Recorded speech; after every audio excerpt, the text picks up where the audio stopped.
Hello friends, welcome to our YouTube channel engineering express.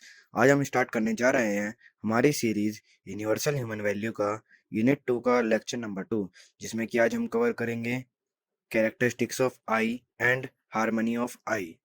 The harmony of I with the body, संयम and स्वास्थ्य। Programmes to ensure संयम and स्वास्थ्य। तो चलिए शुरू करते हैं। हमारा फर्स्ट टॉपिक आता है characteristics of I and harmony of I. Self-awareness. The I is characterized by self-awareness, which means that individuals are aware of their thoughts, feelings, and experiences. This self-awareness allows individuals to understand their own motivation, beliefs, and value, and to make informed decision about their lives. इसमें आई का मतलब खुद की जागरूकता है, जिसका मतलब है कि एक प्रत्येक व्यक्ति अपने विचार, अपनी फीलिंग्स और अपने तजुर्बों के प्रति जागरूक रहेगा।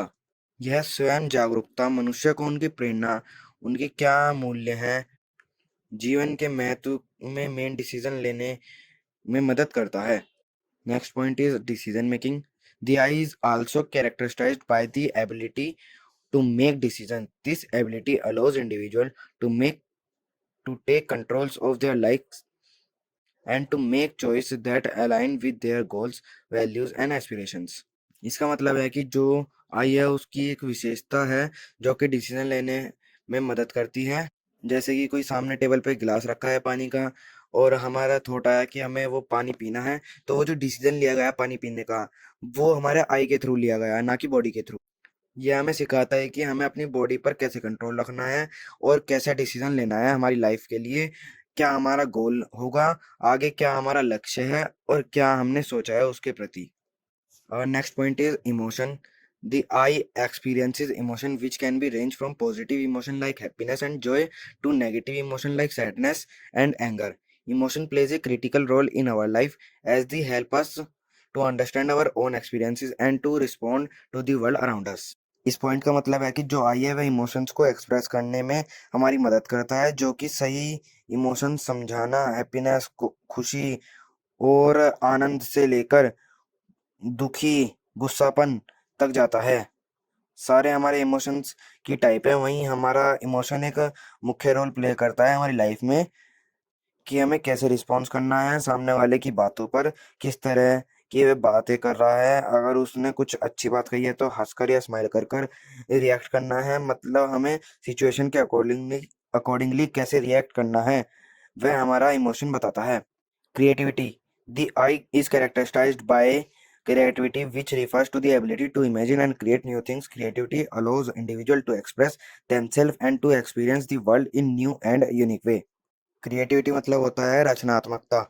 आई है उसकी विशेषता होती है रचना करना, मतलब कुछ नई चीजों को इन्वेंट करना। जैसे कि हमें कुछ चीज सोची है और हमने उसे बनाई है, जैसे हेलीकॉप्टर बनाना है तो उसे हमने सोचा और फिर उसे बनाया, तो एक रचना हुई। नई चीजों को बनाना, उसे क्रिएटिविटी कहते हैं। क्रिएटिविटी इंडिविजुअल का मतलब प्रत्येक व्यक्ति को खुद को दिखाने में हेल्प करता है कि हम कैसे हैं, और यहाँ हमें विश्व को नई और अनोखे तरीके से देखने में मदद करता है।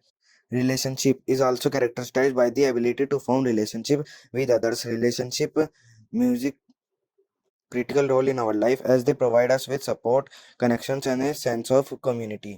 आई की एक मुख्य विशेषता है रिश्ते बनाना दूसरों के साथ।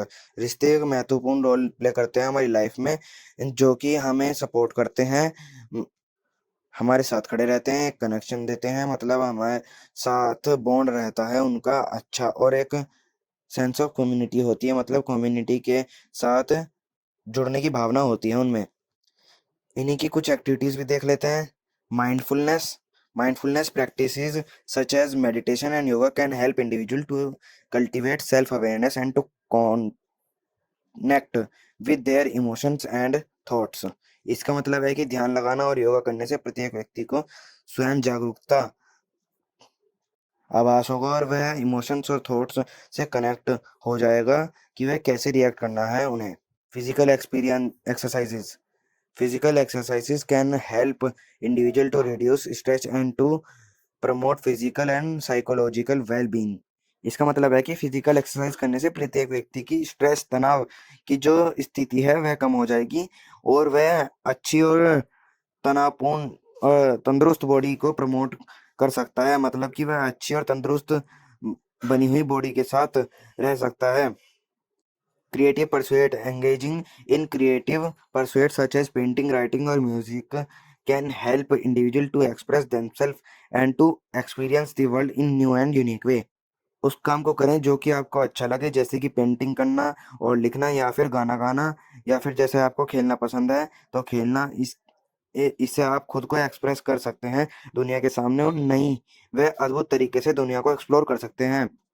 Relationship building and maintaining healthy relationship with others can provide individual with support, connections and sense of community। उस तरह के रिलेशनशिप बनाइए जो कि जिसमें आप खुश रह सकें और जो आपको सपोर्ट प्रोवाइड करे, आपके साथ जुड़े रहे। हमारा नेक्स्ट टॉपिक आता है harmony of I with the body, संयम एंड स्वास्थ्य।